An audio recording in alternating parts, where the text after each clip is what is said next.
সরকারি ছাড়পত্র পাওয়ার পরও হাজারো বাংলাদেশি শ্রমিক মালয়েশিয়া যেতে না পারার ঘটনা তদন্তে ৬ সদস্যের কমিটি গঠন করেছে প্রবাসী কল্যাণ মন্ত্রণালয়। আগামী ৭ দিনের মধ্যে কমিটিকে প্রতিবেদন দাখিলের নির্দেশ দেওয়া হয়েছে বলে জানিয়েছেন প্রবাসী কল্যাণ প্রতিমন্ত্রী শফিকুর রহমান চৌধুরী। রোববার প্রবাসী কল্যাণ মন্ত্রণালয়ে সংবাদ সম্মেলনে প্রতিমন্ত্রী জানান, সরকারি ছাড়পত্র পাওয়া ১৭,০০০ শ্রমিক মালয়েশিয়ায় যেতে পারেনি। তদন্ত প্রতিবেদনে যাদের নাম আসবে তাদের বিরুদ্ধে কঠোর ব্যবস্থা নেওয়া। মালয়েশিয়ার শ্রমবাজার দ্রুত উন্মুক্ত হবে জানিয়ে প্রতিমন্ত্রী বলেন, কোনো সিন্ডিকেটকে আর সহ্য করা হবে না। আটকে পড়া শ্রমিকদের ক্ষতিপূরণ দেওয়ার নির্দেশও দেন শফিকুর রহমান চৌধুরী।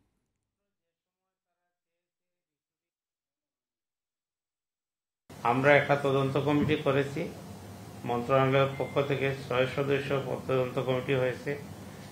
সেই তদন্ত কমিটি ৭ দিনের ভিতরে রিপোর্ট দিবে এবং তাদের সুপারিশ দিবে, এবং আমি বিশ্বাস করি যারা এইটার জন্য দায়ী হবে তাদের বিরুদ্ধে আমরা শাস্তিমূলক ব্যবস্থা গ্রহণ করব।